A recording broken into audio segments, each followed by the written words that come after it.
Nous sommes en train de suivre la série d'enseignements sur les dons spirituels. Amazawadi Zakiro. Alléluia. J'étais en train de parler du don des prophéties la fois passée et nous sommes dit beaucoup de choses en rapport avec le don de prophétie. Il y a une chose qui est en train de monter dans mon cœur, bien-aimé. Je vais encore le dire ce soir pour ceux qui n'étaient pas là la fois passée. Nous sommes dans une ville qui a été plusieurs fois choquée, où les gens ont plusieurs fois été abusés par des hommes qui s'appellent prophètes, ou bien des hommes de Dieu qui se disent avoir le don de prophétie. Wengi sana, ils sont serviteurs de Dieu, ni watumishi wa Mungu, wametoka Goma, wametoka Kisangani, wengi wametoka Malubumbashi, mafasi mingi sana. Ils sont arrivés dans cette ville ici, ils ont rencontré des familles, zilikuwa ziko bien organisées. C'est vrai que la famille n'était pas à bon état, comme toute famille, il n'y a aucune famille qui est parfaite, il n'y a aucune famille qui est équilibrée totalement. Il y a toujours des petits problèmes en famille. Ils ont rencontré des familles qui étaient un peu troublées, avec des petits problèmes. Et quand ils sont arrivés, ils ont dit, voilà, Dieu me montre que, maman, vous devez vendre la parcelle. Papa était en train de travailler ailleurs. Maman va aller vendre la parcelle et il vient avec tout l'argent, il amène ça à l'homme de Dieu. Les gens ont eu de tels abus dans cette ville de Butembo. Moi, personnellement, comme je vous l'ai dit la fois passée, j'ai une tante à moi, Iko Beni Masiku. Ils ont dans cette ville ici avec un prophète d'ailleurs que je connais, c'était un ami avant, mais que il n'a plus la même place dans mon cœur depuis que j'ai appris cette histoire. Ils sont allés prier avec son mari, tout comme dans nos familles, il y a des gens qui sont malades. Nous allons apprendre tout à l'heure sur les maladies.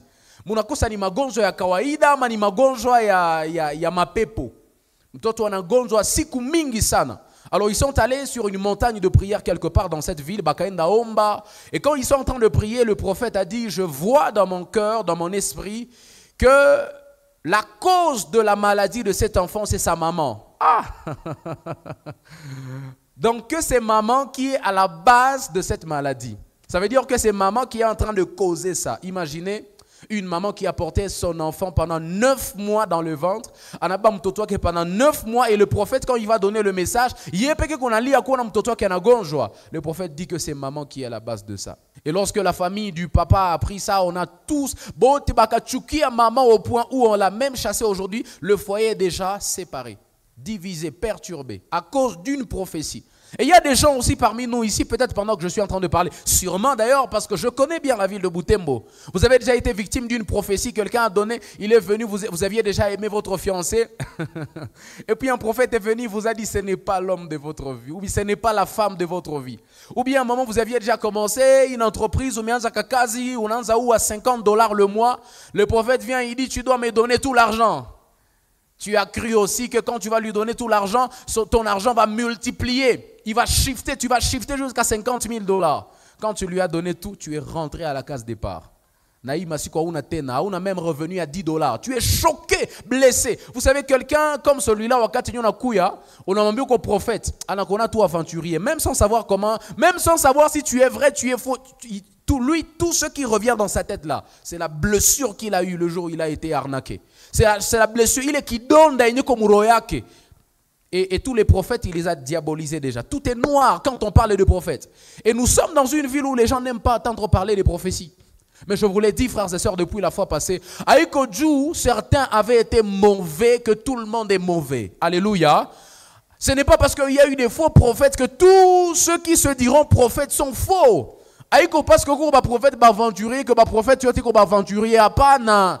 Quand aventurier balkuya ko liona kana aventurier ou likutana na aventurier kuko benye biko sérieux benye banatumika kana Mungu ya kweli benye abagomba ke pesa juu baone mabiro zabo. Alléluia. Il y a ceux qui sont sérieux, ils sont exacts, ils sont droits avec le Seigneur. Voilà pourquoi, frères et sœurs, j'aimerais le dire ce soir, ce n'est pas parce que il y a un serviteur de Dieu qui a abusé d'un canal par lequel Dieu parle que ce canal-là est du diable. Haïko parce que un serviteur de Dieu, mwenye ko aventurier, alichezia kama prophétie, que tout asema que prophétie ni a shetani hapana. Alléluia. Ça je dis à l'intention de...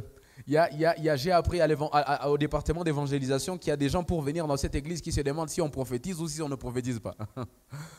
Ase nanye munatabiriaka ama mutabiriake. Biko na unabii nawa mabana unabii. Et j'ai moi-même reçu un oncle à moi qui m'a posé la même question, j'étais à la maison. Quand il a appris que j'avais commencé une église, il m'a dit, est-ce que toi aussi tu prophétises ou tu ne prophétises pas? J'ai dit, mais les gens ont quel problème avec les prophéties? C'est juste parce qu'ils ont des blessures. Frères et sœurs, il y a encore des vrais prophètes. Il y a encore des gens qui voient clairement de la part de Dieu. Des gens qui entendent Dieu clairement. Alléluia. Et plusieurs qui ont été utilisés par Dieu dans ce domaine-là, comme je vous l'avais dit à l'introduction, quand je commençais à parler des dons spirituels, aventurier, pas seulement, parce que, je vais le dire d'ailleurs comme ça, plusieurs faux prophètes ne le sont pas. D'abord, parce qu'ils mentent avec les prophéties qu'ils donnent, mais c'est parce que plusieurs n'ont pas d'enseignement avant d'avoir les révélations que Dieu leur communique. Vous avez entendu ça? Je suis en train de dire ceci. Bengi benye ni ba prophète, ba aventurier, ceux qu'on appelle des faux prophètes. En réalité, ni ba tenye ba nasikia ka Mungu kwa kweli. Bengi parmi abo banaona ka bya kweli, aliona tu ya kweli. Mais le problème c'est qu'il est devenu faux. Pourquoi? Parce qu'il n'avait pas reçu des enseignements qui devaient lui apprendre ce qu'il faut faire quand on reçoit une prophétie. Alléluia. Voilà pourquoi je vous avais dit ceci. Il est très dangereux dans la vie chrétienne que d'être utilisé par Dieu sans avoir été enseigné par Dieu. Quelqu'un entend de quoi je parle? Mais dis amen bien. J'ai dit ceci. Il est très dangereux dans la vie chrétienne d'être utilisé puissamment par Dieu sans avoir été enseigné puissamment par Dieu. Alléluia. Bien-aimés dans le Seigneur, si vous voulez manifester le don de guérison, tout à l'heure on va en parler, vous voulez manifester un don de prophétie, on appelle on a clair, ou qu'on a des prophéties que tu commences à recevoir aussi des rêves, des songes. Commence d'abord à apprendre ce que la Bible dit à ce sujet-là. Parce que si tu mets ton pied là-bas, si Dieu saisit ton esprit dans cet univers et tu n'as pas suffisamment d'enseignement, c'est comme ça que plusieurs ont fini en prison. C'est comme ça que plusieurs ont fini par diviser les foyers des gens. Ils ont fini par disperser, ils ont fini par diviser les gens. Quelqu'un était bien dans son travail, qu'on a tout mis à bien, quasi qu'on a bien, mais parce que toi, tu n'avais pas été enseigné, Dieu te donne une révélation. Tu penses que c'est comme ça qu'il faut la donner. Imaginez que Dieu te parle du désert. Tu vois quelqu'un qui fait son business, chacun, il était dans le désert. Toi, tu ne sais pas que dans la signification de la Bible, le désert peut donner 3 messages différents. Parce qu'au prophète, tu es seulement zélé, tu n'as pas l'enseignement. Tu viens, tu dis, bon, Dieu m'a montré, tu étais dans le désert, ça veut dire que tu vas passer par des temps difficiles. Mais qui t'a dit que désert signifie seulement temps difficile? Dans la Bible, désert ne signifie pas seulement temps difficile. Désert peut signifier aussi un moment d'apprentissage, un moment d'école par lequel Dieu va faire passer quelqu'un. Quelqu'un entend de quoi je parle? Alléluia.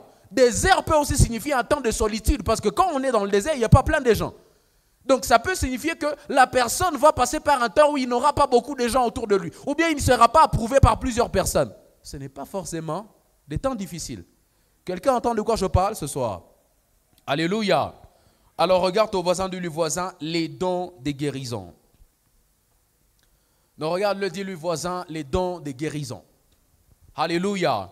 Alors je vais commencer avec les généralités en rapport avec les dons des guérisons, des choses très importantes qu'il nous faudra connaître, maîtriser même au sujet des dons de guérison. Premièrement, retenez que les dons de guérison sont cités 3 fois dans la Bible, dans 1 Corinthiens, chapitre 12, le verset 9, le verset 28, mais aussi le verset 30. Ce sont les fois, ou les 3 fois, les 3 seules fois où la Bible parle des dons de guérison. 1 Corinthiens 12, le verset 9, par exemple, la Bible dit « À un autre la foi par le même esprit, à un autre le don des guérisons par le même esprit. » Le verset 28, la Bible dit « Et Dieu a établi dans l'Église, premièrement, les apôtres, secondement, des prophètes, troisièmement, des docteurs, ensuite ceux qui ont le don des miracles, puis ceux qui ont les dons de guérir, de secourir, de gouverner, de parler diverses langues. » Le verset 30, finalement, la Bible dit « Tous ont-ils le don des miracles, tous ont-ils le don des guérisons. » Donc, le don des guérisons est repris 3 fois dans la Bible et ces 3 fois, c'est dans 1 Corinthiens 12, le verset 9, le verset 28 et le verset 30. Deuxième généralité, frères et sœurs, pour ceux qui écrivent, dans l'original grec, les dons de guérison sont toujours au pluriel. C'est-à-dire, on ne parlait pas du don ou bien, on ne parlait pas du don, mais on parlait des dons, c'est au pluriel. Ni mazawadi, aiko zawadi. Dans l'original grec, on ne parlait pas abaongelea ke zawadi ya kuponyesha, je crois, c'est comme ça qu'on peut le dire en swahili. Mais banaongelea ka mazawadi ya uponyaji. Alléluia. Les dons de guérison. Et même si c'est vrai que cela est au singulier dans 1 Corinthiens au 9e et au 28e verset, mais dans l'original grec, retenez que c'est toujours au pluriel. Et c'est pour trois raisons. Premièrement, c'est toujours au pluriel. Il y a certaines écoles, effectivement, qui ont donné des raisons. La première école a dit que c'est toujours au pluriel car l'homme lui-même est pluriel.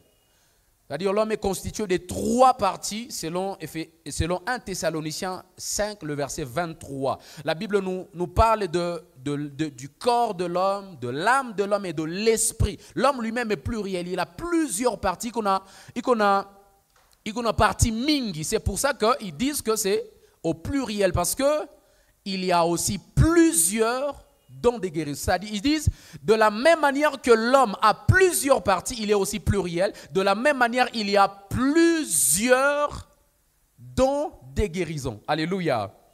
Deuxièmement, la deuxième école qui dit que c'est au pluriel car les maladies sont nombreuses et aussi diverses. Ils disent que parce que les maladies sont diverses, magonjwa ni mingi, il doit y avoir aussi plusieurs dons de guérison. Amazawadi mingi za uponyaji. Alléluia. La troisième école dit que c'est parce que on reçoit ce don pour une spécificité ou bien une catégorie précise de maladie.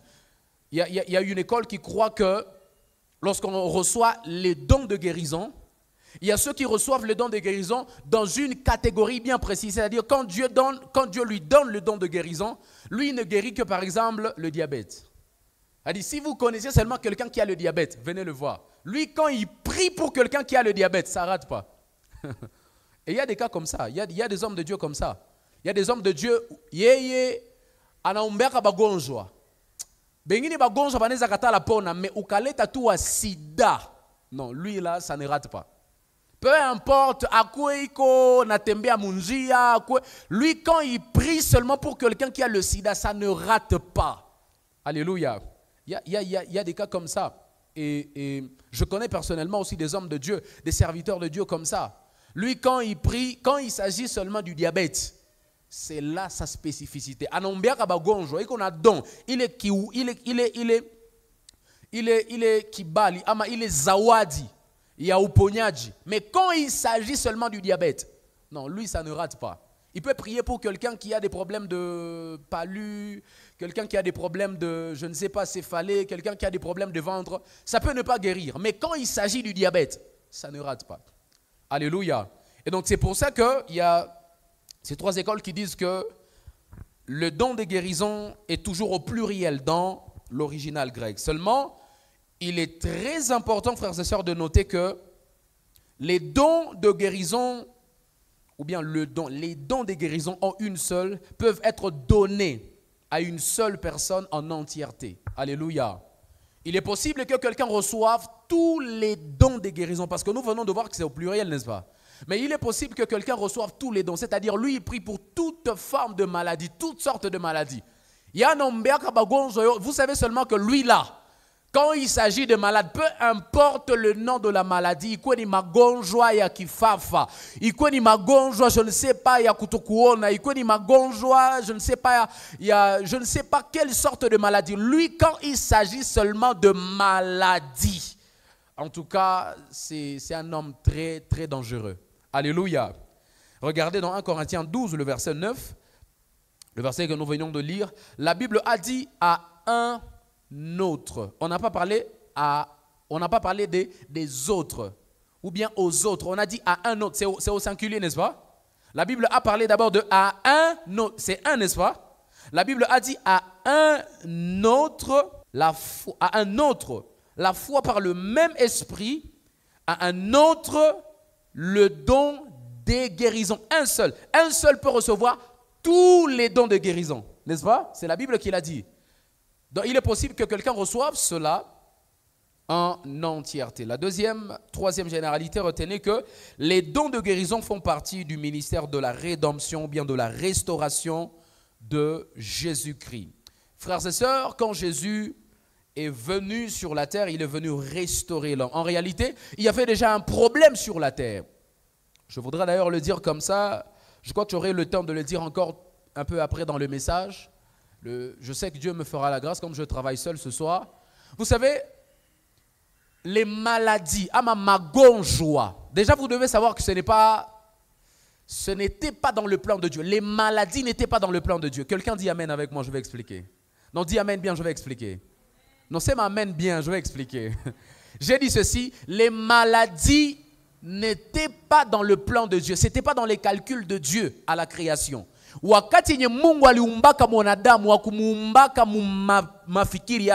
ses pensées, il n'avait pas ça. Sinon, ce qui a ouvert la porte aux maladies, c'est celui qu'on appelle le péché originel.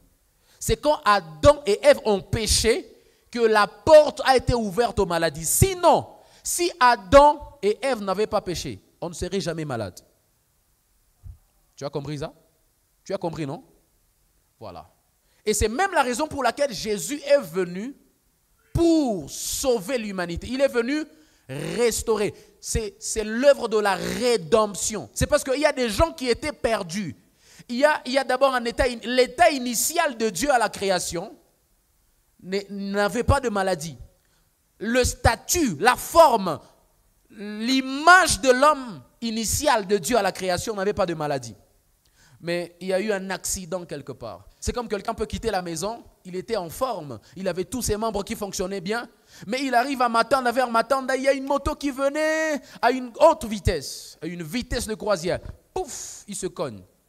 Et quand il vient de se cogner, il a déjà une pied qui est coupé. On va couper son pied. Il est sorti, initialement il était en bonne santé, il avait tous ses membres. Mais quand il vient de connaître l'accident, et c'est effectivement ça, le péché originel. C'est comme un accident qui est arrivé sur le chemin. Mais en réalité, nous, on n'avait rien à faire. Notre corps n'avait rien à voir avec les maladies. Les maladies sont entrées par cet accident-là. Pouf! Et puis les maladies ont commencé. C'était ça. Et c'est même à cause de ça que Jésus est venu sur la terre pour venir restaurer. C'est le travail de ce qu'on appelle la rédemption. C'est ce qu'on appelle la restauration. Je ne sais pas comment le dire en swahili. Je ne sais pas comment le dire en swahili. La restauration, comment on peut le dire en swahili? Bon, peu importe. Vous avez compris, n'est-ce pas? La rédemption ou bien la restauration. C'est pour ça que Jésus est venu sur la terre. D'ailleurs, regardez dans Ésaïe 53, le verset 5. Ésaïe 53, le verset 5. Tu as ta Bible, n'est-ce pas? Est-ce qu'on peut y aller ensemble avec toi? Ésaïe 53, le verset 5. La Bible dit, mais il était blessé pour nos péchés, brisé pour nos iniquités. Le châtiment qui nous donne la paix est tombé sur lui. Et c'est par ses meurtrissures que nous sommes guéris. Vous avez entendu ça? C'est par ces meurtrissures. À la base, on n'était pas malade. On est tombé malade à un moment quand le péché est entré dans le monde. Et Jésus a accepté de venir aussi subir la même chose. Il a été blessé, il a été meurtri, il a été insulté, il a subi toute cette souffrance. Et nous, de ça, nous avons été guéris. Alléluia. Et les dons de guérison font partie de ce travail de restauration. Quelqu'un qui tombe malade déjà à la base, il n'était pas malade, non? C'est ça. C'est ce qu'on appelle la restauration. Vous savez, quelqu'un qui est malade, quand quelqu'un dit je suis malade, c'est qu'il n'était pas malade. Quand quelqu'un dit mon ventre est en train de faire mal, c'est qu'il y a un moment où le ventre ne faisait pas mal, n'est-ce pas? Quand quelqu'un dit c'est qu'il y a un moment il y a un certain moment où les choses se sont passées de manière extraordinaire, de manière un peu particulière, de manière désordonnée, je ne sais pas comment, mais la tête a commencé à faire mal. Les choses ont changé. C'est comme ça que quand la tête commence à faire mal, il a besoin de la restauration. Et c'est ça, c'est par les dons de guérison. Retenons aussi que les souffrances du monde, frères et sœurs, d'ailleurs j'ai promis de le dire, je le dis tout à l'heure directement, les souffrances du monde les déceptions et la maladie font partie du lot de l'humanité déchue après le péché originel. La maladie, les souffrances et tout ce que nous endurons. Tu perds l'argent, tu commences un travail, ça n'évolue pas. Tout ça là, frères et sœurs, c'est venu d'un seul truc, d'un seul accident que j'ai appelé le péché originel. Tout cela est entré parce qu'il y a le péché qui est entré dans le monde. D'ailleurs, la Bible dit, c'est dans Romains que la Bible dit exactement, je crois que c'est dans Romains chapitre 6, 23 ou 3, 23, où la Bible dit, car tous ont péché et ont été privés de la gloire de Dieu, n'est-ce pas? Il y a une certaine gloire qui brillait sur nous. Il y a une certaine gloire qui était sur nous. Et quand nous sommes entrés dans le péché, quand le péché est entré dans le monde, quand nous avons contracté le péché, frères et sœurs, la gloire de Dieu a été ôtée. Et c'est la gloire, effectivement, qui devait nous protéger contre les maladies. La gloire, c'était comme ces anticorps que nous avions sur nous qui pouvaient nous protéger contre les maladies. Mais quand cela a été ôté, les maladies ont commencé à entrer. Quelqu'un entend de quoi je parle?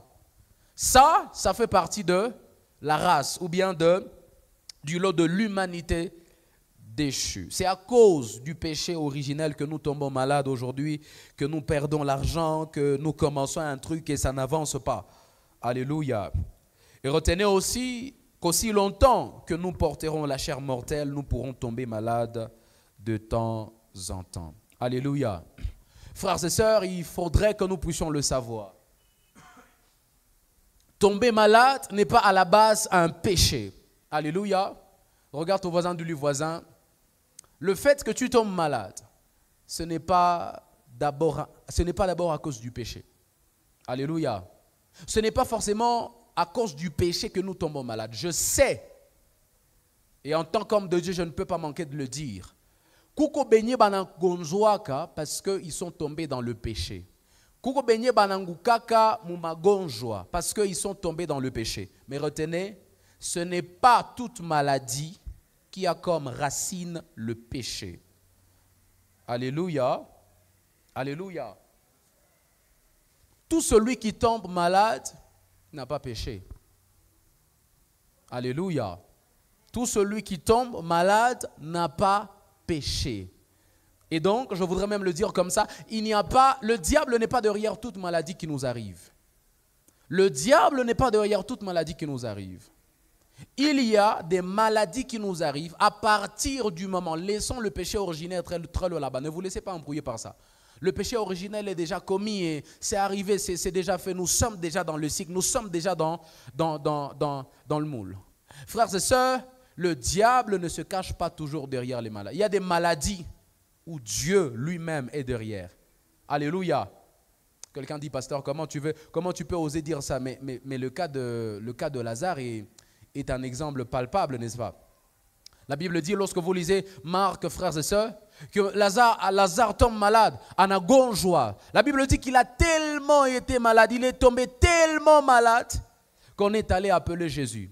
La Bible dit qu'il était dans ses histoires, il était dans le ministère, il était en train de rendre ministère. Il avait d'ailleurs la direction d'aller en Béthanie, en moi que je ne m'abuse. Il avait cette direction-là. 3 jours, 4 jours, Lazare finit par mourir. Anakoufa. C'est là que quand on vient lui apprendre que Lazare est mort, il parle à ses disciples pendant qu'il est encore là-bas. Il leur dit attention, il dit la maladie de Lazare n'est pas pour sa mort. Ça ne le conduira pas à la mort. Mais la raison pour laquelle j'ai permis qu'il soit malade, c'est pour révéler la gloire de Dieu. Alléluia. Et donc, il y a des maladies que nous connaissons, des maladies qui nous frappent, des maladies qui touchent nos corps. Pas parce que forcément le diable est derrière, mais parce que Dieu veut voir sa gloire derrière. Dieu veut tirer sa gloire derrière ça. Tu vas me demander, pasteur, comment Dieu le fait? Lui-même sait comment il tire sa gloire dedans. Yemoko Aebi. C'est lui-même qui sait comment il prend sa gloire derrière les maladies de foi qui touchent nos corps. Alléluia. Et donc retenez, frères et sœurs, que nous pouvons prier, nous pouvons jeûner, nous pouvons veiller, nous pouvons faire tout ce qu'il faut faire spirituellement pour ne pas tomber malade, mais il arrivera toujours que l'on tombe malade. Je vous donne un exemple personnel. Moi, lorsque j'ai commencé le ministère, Dieu m'a dit, je te donne une promesse, je fais une alliance avec toi. Il m'a dit, aussi longtemps que tu seras fidèle à mon service, aussi longtemps que tu seras dans ce que je te demande de faire, tu ne tomberas pas malade. Mais pendant que je vous parle, j'ai la grippe qui m'attrape. Pendant que je vous parle, je suis sous cure, mes frères. Ça fait déjà plus d'une semaine, d'ailleurs vendredi, c'est lundi, c'est vendredi. La fois passée ici, c'est vendredi. Vendredi, je suis rentré parce que je me sentais très mal. Et il est arrivé à la maison, il ne m'avait même pas rencontré, j'étais au lit. J'étais sous cure, je venais de prendre mes médicaments. Il m'a rencontré, j'étais au lit, il ne m'avait même pas vu. Alors que j'ai eu une alliance de Dieu. Et donc, il arrivera toujours, que l'on veille ou pas, qu'il pleuve, qu'il neige, bien aimé dans le Seigneur, wakati yenye ungali mumwili. Ta chair, cette chair mortelle, on appelle ça chair mortelle. Aussi longtemps que tu portes encore cette chair, tu tomberas malade. Ou jeûner, ou endo na ba prophète, ou endo na ba pasteur, na ba apôtre, je te dis la vérité, tu tomberas toujours malade. Il n'y a pas un seul prophète qui protège contre la maladie. Oh, je peux te dire la vérité ici? Est-ce que je peux dire la vérité? Je dis ceci, il n'y a aucun prophète dans ce monde ici qui protège contre la maladie. Aucun pasteur ne peut te préserver contre la maladie. Aucun apôtre ne peut te préserver contre la maladie. Il y a des gens pour qui nous avons jeûné 14 jours, 7 jours de prière, 3 jours secs, une semaine, 40. Il y a même des gens qui sont allés jusqu'à 40 jours. C'est quand vous finissez de prier comme ça, paf! Donc Dieu attendait vraiment que nous finissions de prier, que la personne meure. Vous savez, il y a une histoire d'un homme de Dieu, c'est un Ivoirien, le pasteur Wilfried Zawi. Il dit qu'à un moment, quand il a commencé son église, il était encore en ministère, il fonctionnait encore comme un ministère. À un moment, il est arrivé, on est venu l'appeler, il y a un homme qui était malade dans la contrée, dans la région. Il était tellement malade. On croyait tellement à l'homme de Dieu parce que c'est le moment où Dieu l'utilisait beaucoup.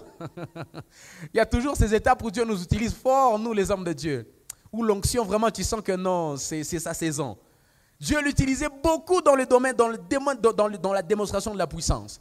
On est allé l'appeler l'homme de Dieu, c'était lui l'homme du moment en fait. Quand il y avait des problèmes spirituels là, en tout cas on allait vers le pasteur Wilfried. Un jour comme ça, on est venu l'appeler. Il a mobilisé aussi le ministère. C'était un cas tellement grave parce que la personne était comme dans l'état déjà de Lazare, vraiment en train de mourir. Un peu comme la fille de Jairus. L'homme de Dieu est venu, il a débarqué avec le ministère, les intercesseurs, ils ont commencé à prier, ils ont prié. Le monsieur était malade, il était dans cet état, ça faisait déjà plus d'une semaine qu'il était aussi gravement malade. Mais Dieu permet que c'est quand l'homme de Dieu vient, après que l'homme de Dieu vient de prier avec toute l'équipe d'intercession, c'est maintenant là, le même soir. Le même soir, maintenant on appelle l'homme de Dieu, on dit mais homme de Dieu, votre Dieu il nous a menti. Vous savez, les gens de courage, nous quand on sait que quand Dieu nous utilise puissamment comme ça, tu sors, tu quittes là-bas. Vous savez, unataka mgonjwa ile mwakati numwambia benyebi kuna mgonjwa c'est vous allez m'appeler le soir mais vous allez me donner la suite de son évolution parce que Dieu me dit que le soir état kitako il m'a changé. Non, vous n'avez jamais vu ça. Vous n'avez jamais vécu ça. Vous n'avez pas idée de combien ça fait mal. Tu es sorti avec l'orgueil là, cette fierté là. Et puis le soir on t'appelle, on te dit homme de Dieu. Dieu n'a pas permis. Je connais le prophète Ken qui dit un jour comme ça, il a prié pour un malade. Quand le malade est mort, il n'est même pas allé au deuil. On l'avait appelé pour le deuil, il dit, il avait honte. Il avait tellement honte qu'il n'était pas allé au deuil. Frères et sœurs, il n'y a pas un seul homme qui peut préserver contre la maladie. Alléluia. Il n'y a pas un seul pasteur qui est anti-maladie. Comme pour dire, moi je vais chez le pasteur tel. Lui, si je suis chez lui, là, je ne tomberai pas malade. Mon ami, même quand tu vas là-bas, tu vas tomber malade dans cette église. J'aimerais dire à quelqu'un qui est venu ici parce qu'il pensait que j'ai l'onction, j'ai la puissance. Oui, j'ai la puissance. Mais même quand j'ai la puissance là, Dieu peut permettre que tu tombes malade ici. Et j'aimerais te le dire, ce n'est pas parce que tu es tombé malade que je n'ai plus l'onction de Dieu. Tu as entendu de quoi je parle? Ce n'est pas parce que tu es tombé malade que je n'ai plus la puissance. Je peux même prier pour toi, tu ne guéris pas, mais cela ne dit pas que je n'ai pas l'onction de Dieu. Cela ne dit pas que je n'ai plus la puissance de Dieu. Je peux dire la vérité. On raconte, que le docteur Adams un jour se retrouve dans une ville qu'on appelle Saint-Louis. C'est aux États-Unis. Il y a un papa de la communauté congolaise. Vous savez, les Congolais, quand ils habitent là-bas, ils forment comme une communauté. Alors, le papa est tombé malade. Le papa est tombé malade, tellement malade que, bon, on savait que le docteur Adams, bon, je vous dis la vérité, en tout cas, le docteur Adams, c'est un homme des mystères. Il opère des miracles terribles comme vous n'avez pas idée, même si ce n'est pas exposé sur les réseaux sociaux. C'est un homme des mystères comme vous n'avez pas idée. Et puis, on savait que, bon, les Quinois, ils savaient, ils le connaissaient parce qu'ils arrivaient souvent dans son église. On est allé l'appeler dans cette ville-là qu'on appelle Saint-Louis. Le papa était déjà malade, ça faisait déjà beaucoup de jours. Le docteur Adams est venu avec 4 frères, des intercesseurs, n'est-ce pas? Il est venu avec lui, il a débarqué dans la famille. Et quand il est arrivé dans la famille, les intercesseurs ont commencé à chanter, ils ont commencé à arranger, ils ont commencé à saturer l'atmosphère. C'est comme ça que toujours qu'on fait, nous, quand on va avec les intercesseurs. Ils commencent à chanter, ils commencent à... pour que l'atmosphère soit chargée, que le feu descende en fait. Alléluia. Le docteur Adams, pendant qu'ils ont commencé à chanter, ils sont en train de chanter pour que l'atmosphère soit saturée. Le docteur Adams reçoit une parole de connaissance, il dit arrêtez, arrêtez, arrêtez. Quand il leur demande d'arrêter, il leur dit, Dieu me dit de ne pas prier pour sa guérison, mais de le préparer, de l'accompagner dans sa mort, parce que dans 3 jours, il va mourir. Tu as vu ça?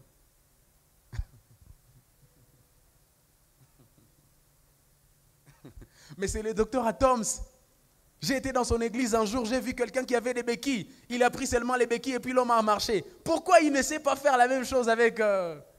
Parce qu'il n'y a rien qui peut te préserver contre les maladies aussi longtemps que tu portes la chair humaine.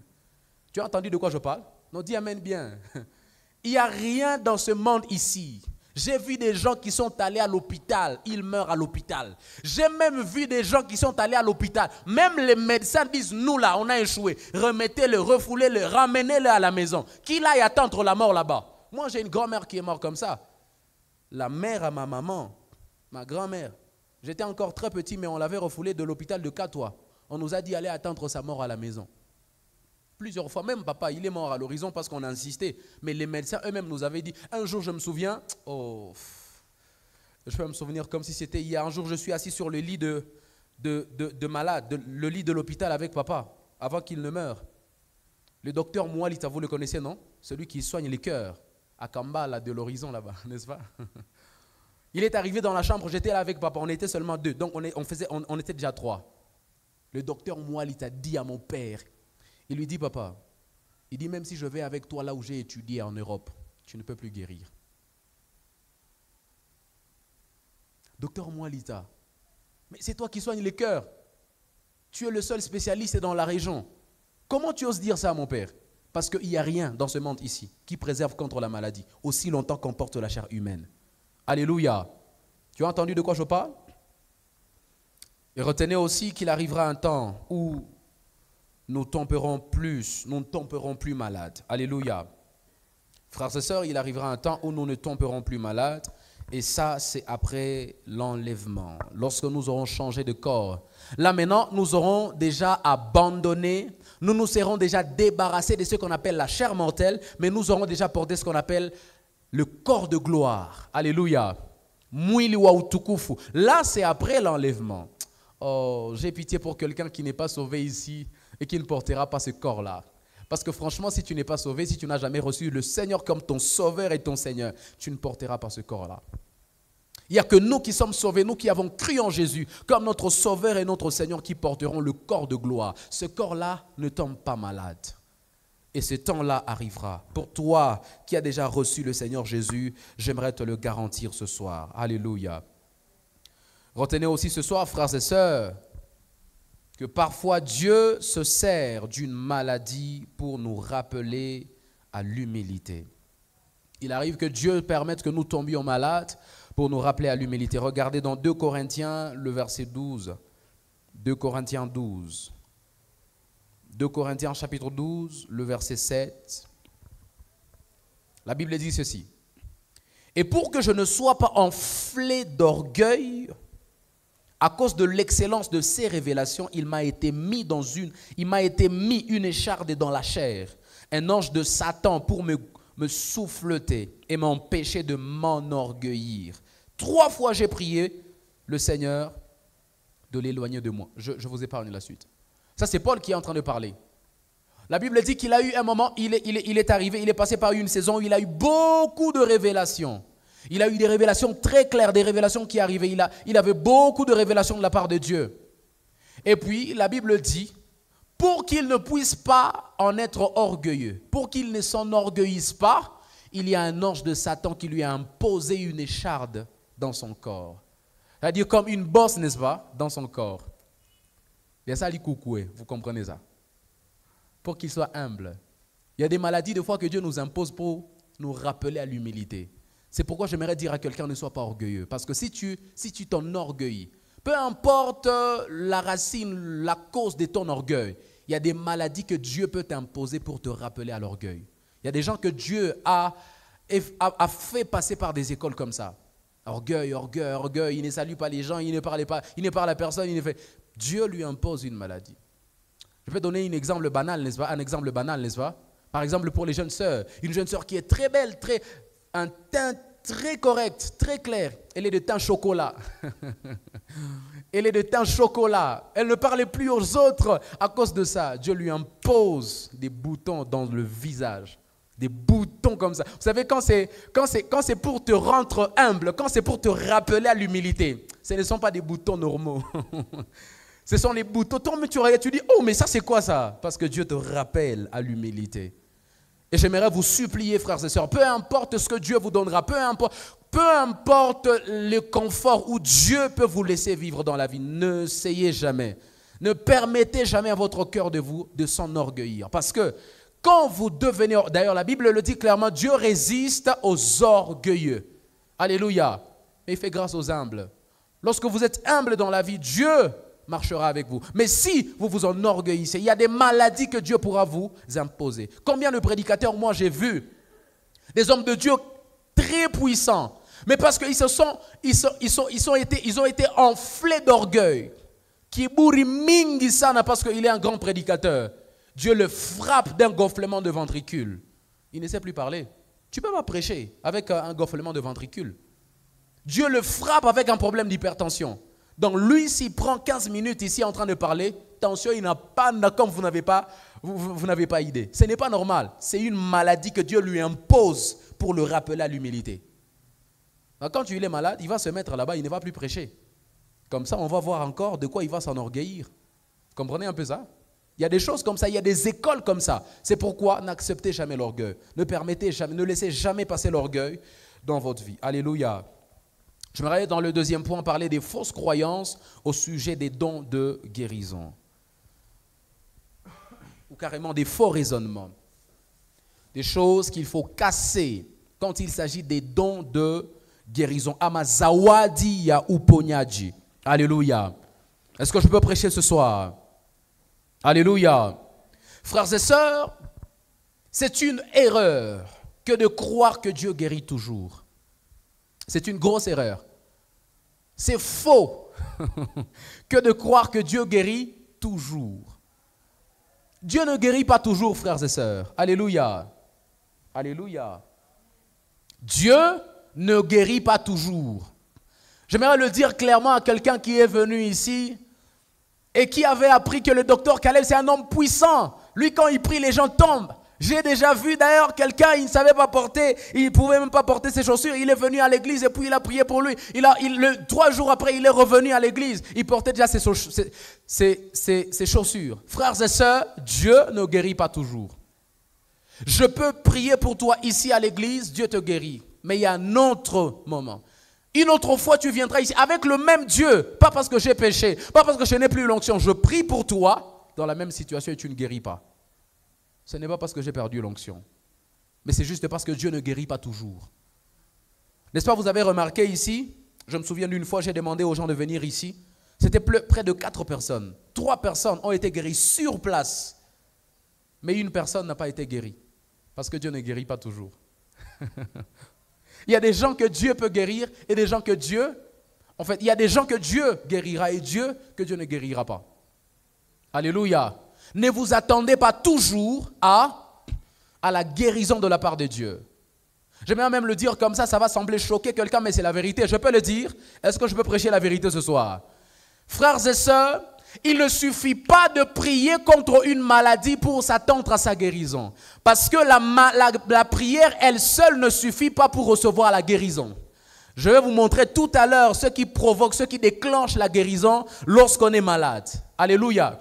En fait, ici, je suis en train de vouloir attirer votre attention, non pas à la capacité de Dieu de guérir ou à guérir, mais plutôt à la volonté de Dieu à guérir. Ici, il ne s'agit pas de capacité parce que Dieu peut tout guérir, n'est-ce pas? La Bible dit dans Luc 1,37, il n'y a rien d'impossible à Dieu. N'est-ce pas que quelqu'un allait me soumettre un verset comme ça, il dit, mais pasteur, comment tu dis que Dieu ne guérit pas toujours et la Bible dit que rien n'est impossible à Dieu? Dieu peut, alléluia. Regarde ton voisin, dis-lui voisin, Dieu peut guérir toute forme de maladie. Non, dis-lui voisin, Dieu peut guérir toute forme de maladie. Il n'y a pas une seule maladie que Dieu peut échouer de guérir. Mais seulement, écoutez, Dieu ne veut pas toujours guérir. Parce que ce n'est pas question de capacité, ce n'est pas question de pouvoir, c'est plutôt question de volonté. Bon, allons-y dans la Bible. Je sais que maintenant là tu me regardes très mal, mais je vais te le prouver dans la Bible. Luc chapitre 5, le verset 12. Regardez.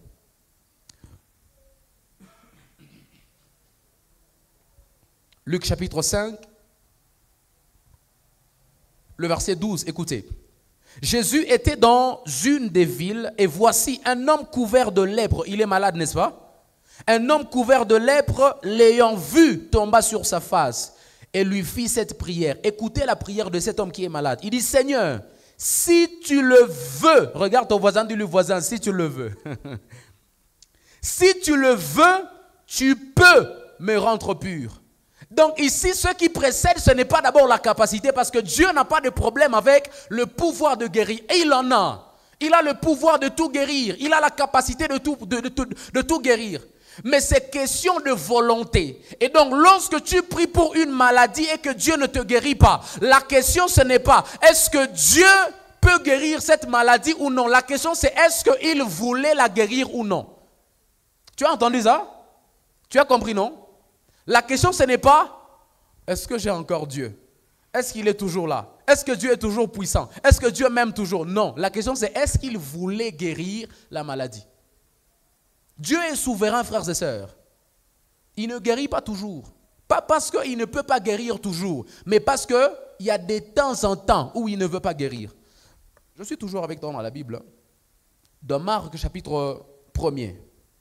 Marc chapitre 1er. Marc 1. Je vais lire avec toi les 32e. Marc chapitre 1er, le 32e verset jusqu'au 34e. La Bible dit, le soir après le coucher du soleil, on lui amena tous les malades. Quelqu'un dit avec moi, tous les malades et les démoniaques. On lui a amené tout, n'est-ce pas? J'insiste sur tout. Donc, c'est ce que la Bible dit. 33. Et toute la ville était rassemblée devant sa porte. Ça, c'est Jésus, hein? Maintenant, regardez le 34e. Il guérit beaucoup. Dis avec moi, beaucoup. Pourquoi il n'a pas guéri tout? Pourquoi il n'a pas guéri tous les malades?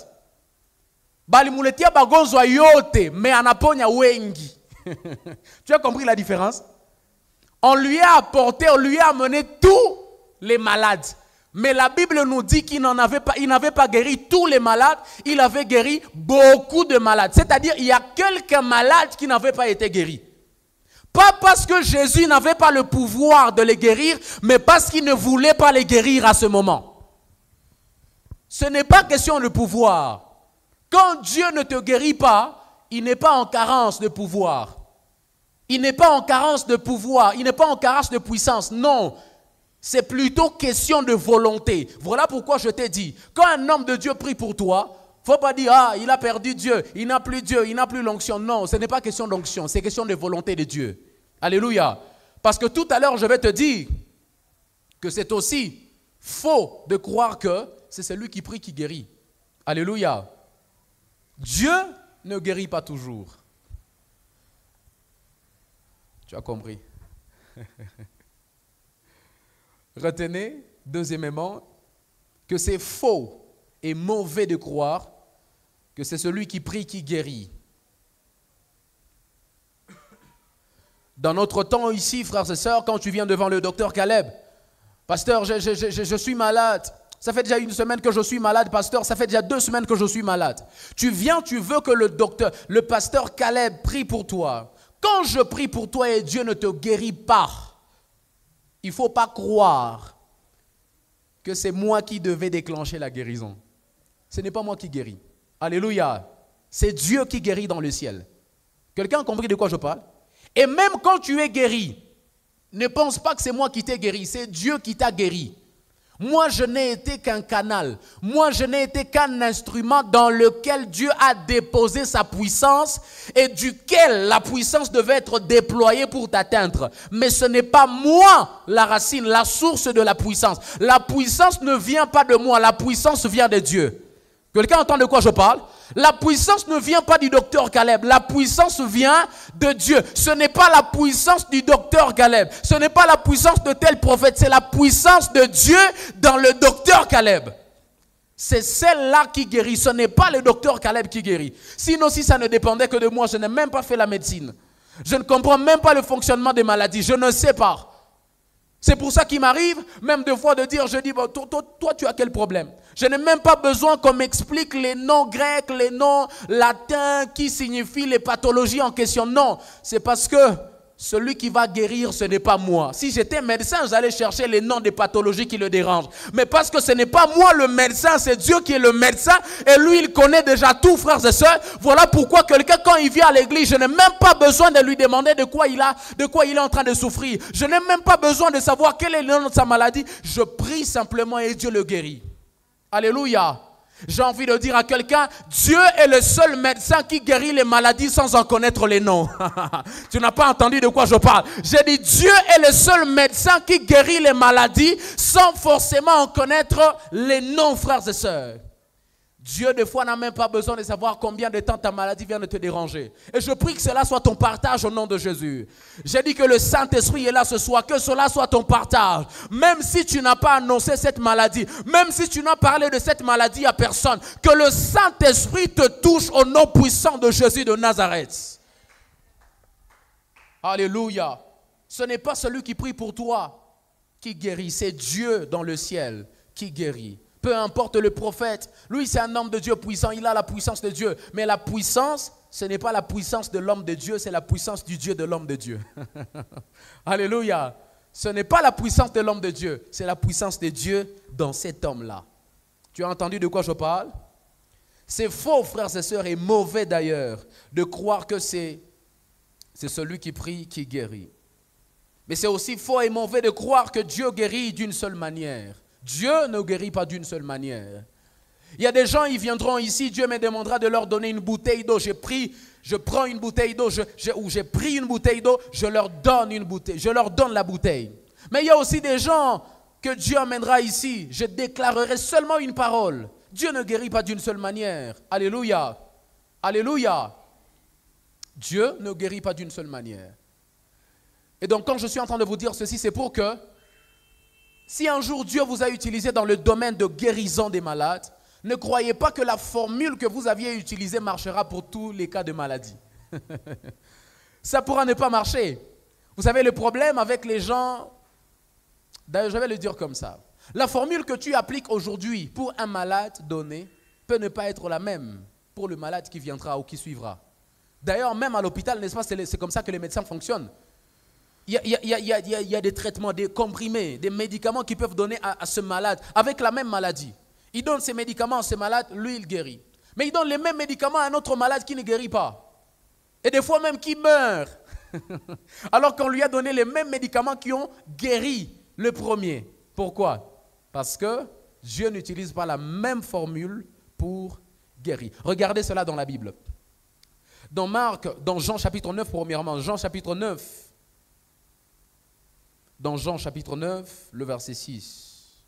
Jean 9, 6, la Bible dit, après avoir dit cela, il cracha à terre et fit de la boue avec sa salive. Il crache par terre et il fait de la boue avec sa salive. Puis il appliqua cette boue sur les yeux de l'aveugle.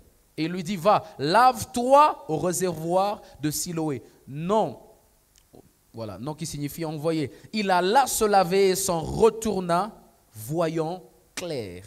Là, on a amené à Jésus quelqu'un qui est malade. Il ne voyait pas. Il avait un problème de vision.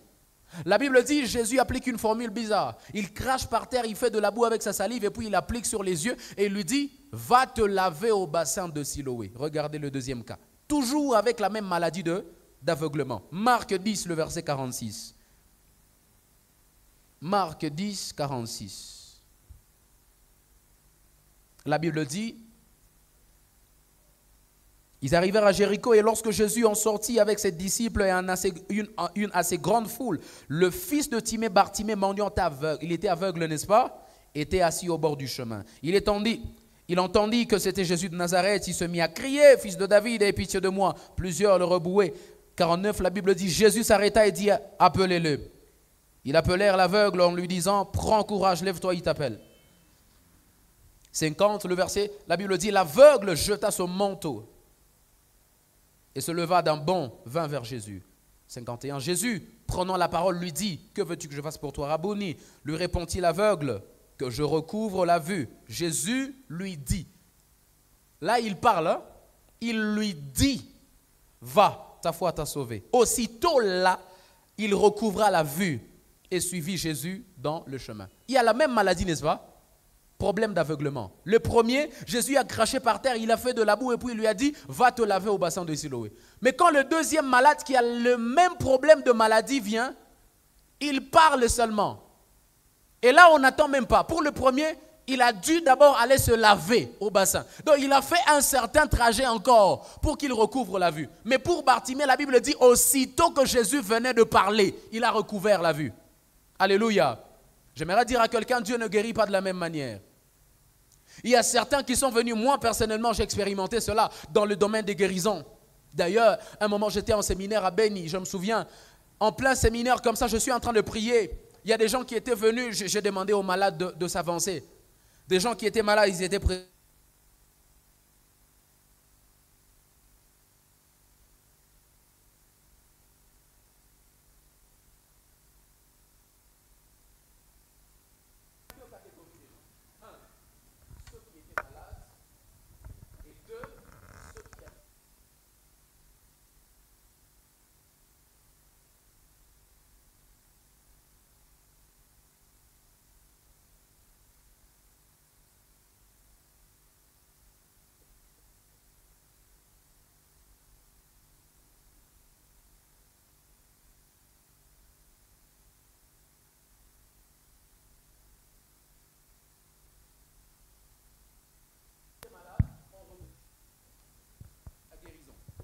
Ils ont été délivrés sur le champ, ils ont été guéris. Et ceux qui étaient là, sans être malades, je leur ai dit, quand vous rentrez à la maison, il y a un signe. J'ai dit, je me souviens très exactement de ce que le Saint-Esprit avait dit. Il m'a dit, ceux qui sont à la maison, eux ne sont pas guéris maintenant comme ceux qui sont là. Il m'a dit, ceux qui sont à la maison, eux, leur guérison va intervenir à 18h. Je leur ai dit la même chose. J'ai dit, quand vous arrivez à la maison, ne vous inquiétez pas. Si c'est avant 18h, ne paniquez pas. Mais seulement si c'est après 18h, là, vous pouvez commencer à vous inquiéter. Parce que le Saint-Esprit me dit de dire qu'à 18h, tous ceux qui sont à la maison, ils vont être touchés aussi par la puissance de Dieu. Le lendemain, parce qu'on devait commencer par des questions, il y a quelqu'un qui a dit, moi, je ne poserai pas des questions, papa, j'ai un témoignage en tout cas. Je ne sais pas, mais je dois le dire. Elle m'a dit exactement comme vous l'aviez déclaré hier. Ma maman a un problème, elle avait un problème d'hypertension comme pas possible. D'ailleurs, on était en train de la perdre. La dernière fois, on a été à l'hôpital, c'était vraiment bizarre. Et puis, au-delà de ces problèmes, c'est comme si ça conjuguait déjà avec le diabète. Elle a aussi un problème de diabète. Elle m'a dit, moi, par curiosité, j'ai dit, je veux vérifier si cet homme est vraiment un homme de Dieu. Elle me dit, nous sommes allés à l'hôpital tester les deux maladies, si elles étaient encore dans son corps. Elle dit, la première maladie, on nous a dit, la tension est déjà équilibrée, rétablie. Et deux, on nous a dit que le diabète n'existe plus dans son corps. Tu comprends ça? Ça, c'est pas une déclaration. Ceux qui étaient là, j'avais levé mes mains, je leur avais imposé mes mains. Mais ceux qui étaient à la maison, c'était juste une déclaration, juste une parole. Parce que Dieu ne guérit pas de la même manière. Alléluia.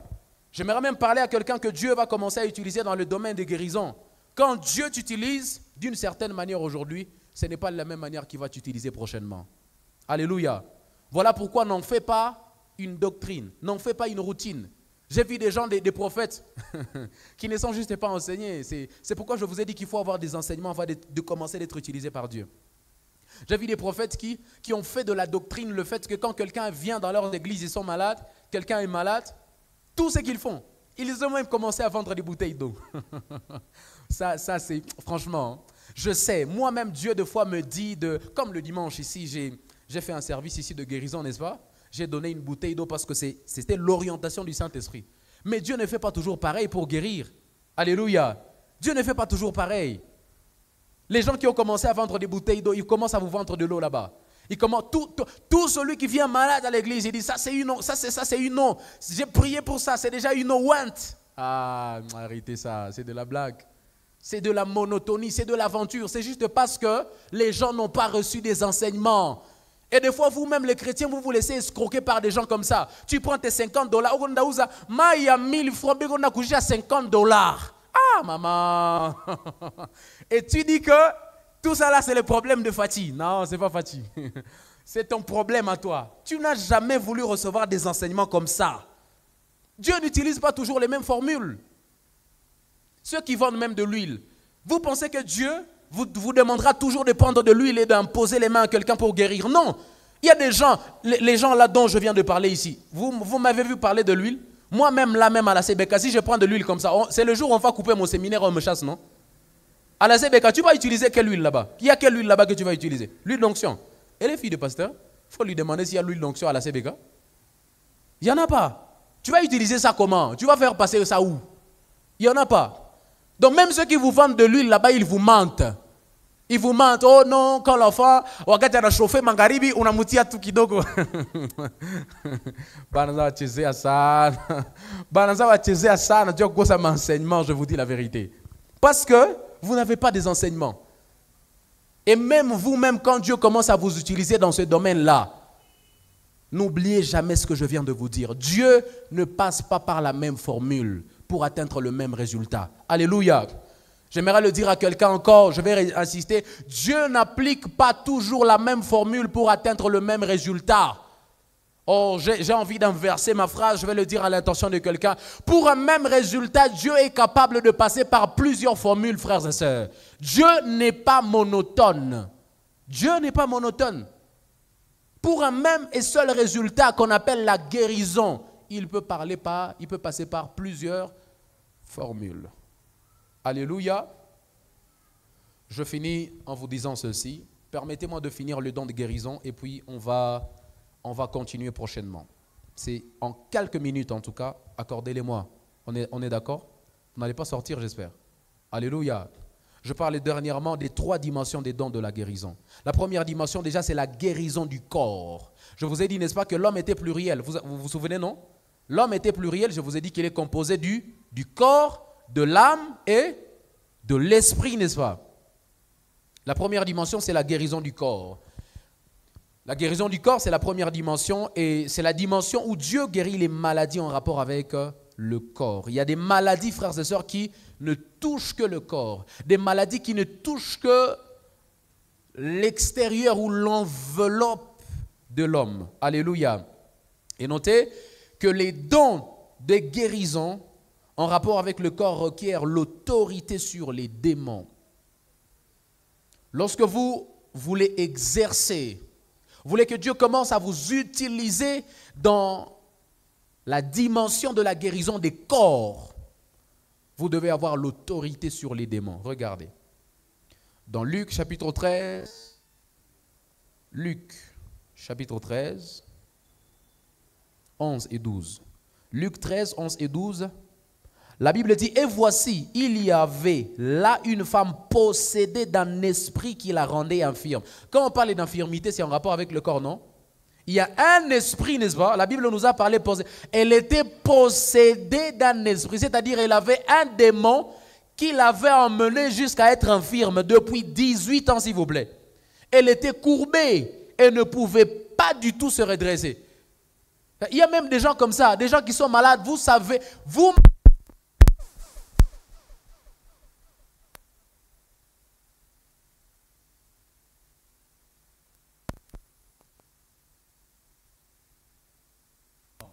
Ça là, je ne vois pas clair de rien dit là. Je ne vois vraiment pas clair. Je vous ai donné l'exemple de ma mère, n'est-ce pas? La dernière fois où elle est tombée malade, elle avait un problème de nerf, on a parlé de nerf sciatique. Je suis allé moi-même la ramasser dans son lit. Elle ne pouvait même pas bouger. Quand j'ai regardé ses mouvements, j'ai dit, elle dit, bah mouvement, Anna. J'ai suspecté quelque chose, j'ai dit, ça, ce n'est pas normal. J'ai dit, oui, on a tous des douleurs, ça peut faire mal, mais... J'ai dit, ça, non, maman Louise, ça, c'est pas normal, ça, c'est pas normal. Je l'ai, c'est vrai, emmené dans la voiture, on est allé à l'hôpital, on a fait des examens. Il a fait 2 semaines, s'il vous plaît. Moi, l'Esprit de Dieu me disait, ce n'est pas une maladie normale. Même si ça dérange son corps, mais ce n'est pas normal. Il y a un esprit mauvais. Il y a un démon qui est en train de l'oppresser dans son corps. Vous savez, même chez les chrétiens, c'est possible. Hein? Je fais une parenthèse, hein, et puis je vais fermer rapidement. Il y a une différence entre la possession et l'oppression. Quelqu'un va me dire, mais pasteur, quand il s'agit des possessions, nous les chrétiens, on n'est pas concernés. Oui, ce sont seulement les païens qui n'ont jamais reçu Jésus comme leur sauveur et leur Seigneur qui peuvent être possédés. C'est-à-dire là, ils sont contrôlés totalement par les démons. Mais écoutez-moi, même si vous-même vous êtes déjà sauvés, vous pouvez être oppressé par un démon. À ce moment-là, il n'habite pas en vous, il ne contrôle pas votre esprit. Il vous frappe de l'extérieur. Alléluia. C'est ce qu'on appelle l'oppression. Donc même un enfant de Dieu sauvé, né de nouveau, peut être dérangé par les esprits mauvais. Pas par possession, mais par oppression. C'était le cas de ma maman. 2 semaines, matanda. On a fait l'hôpital, on a fait un parce que tu as pitié d'elle. Elle est en train de souffrir comme pas possible. 2 semaines. Jusqu'à ce que, ben, on a fait un massage, kinésithérapie.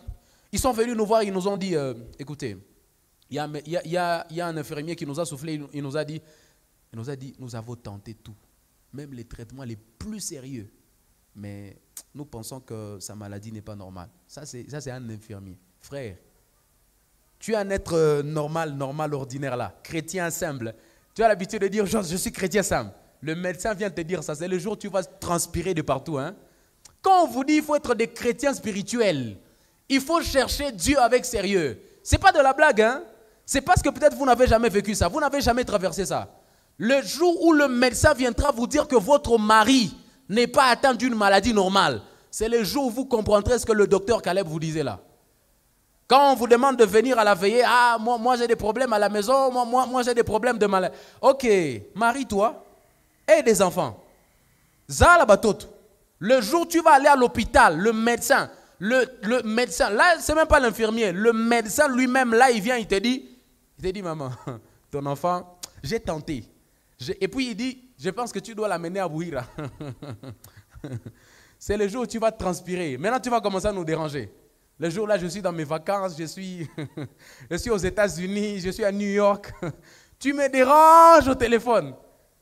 Parce que tu n'écoutais pas ce que je t'enseigne maintenant. Il faut être un être spirituel. Alléluia. Il faut être spirituel, mes amis. C'est à ce moment-là que le médecin, quand il te dit, hein, nous on a fait les massages, il dit, donc il n'y a plus de, ce n'est plus question de pommade. Il te dit, ce n'est plus question de comprimé. Ce n'est plus question de perfusion ou de quoi que ce soit. Cherchez seulement la prière. C'est là que parce que nous on avait la grâce, on avait dit ça à ma tante maternelle.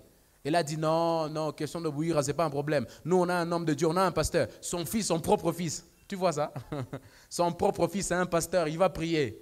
J'ai alerté spirituellement. Spirituellement parlant, je suis entré déjà en jeûne. Et j'ai appelé des hommes de Dieu, des prophètes. Il y a même un qui était venu carrément de Goma. Pour ça, on est allé déranger l'hôpital de Matanda. Là où on ne prie pas, les gens disent, ah non, ici, si vous priez, vous allez déranger, on va vous mettre une amende. La sœur est venue, elle a voulu même nous arrêter. On a dit, mets l'amende sur la fiche, on va payer. Mais on ne tolérera. On ne va pas laisser le diable faire. Parce qu'il faut avoir l'autorité. Ça, ce n'était pas question de perfusion.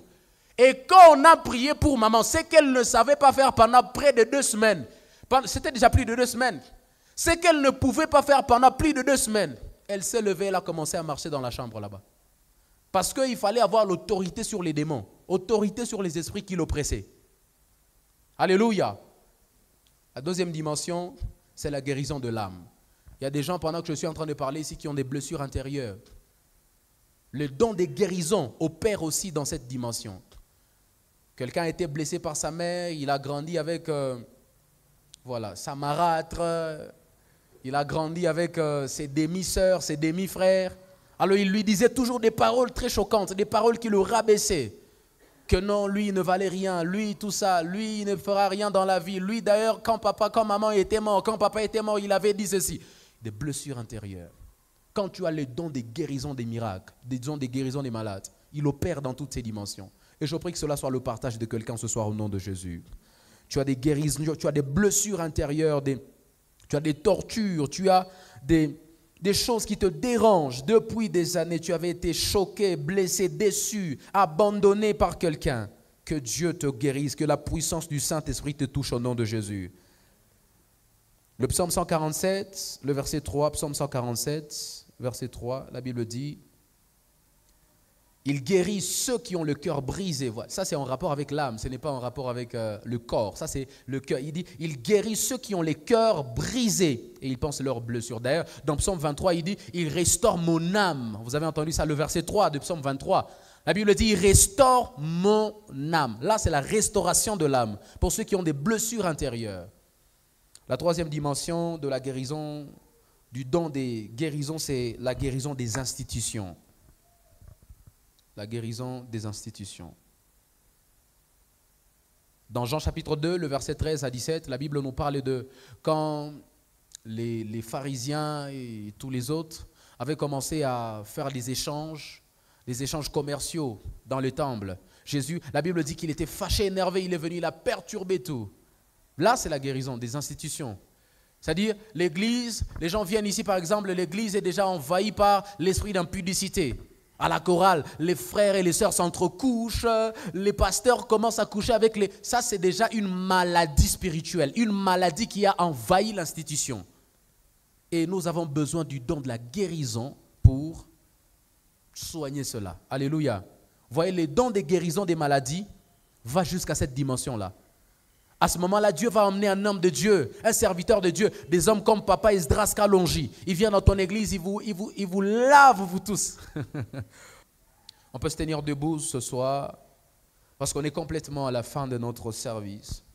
Voilà un peu ce que nous voulions savoir. Ce n'est pas tout, mais c'est l'essentiel, frères et sœurs, en rapport avec le don des guérisons. Tu sais déjà qu'on ne parlait pas du don, mais on parlait des dons, parce que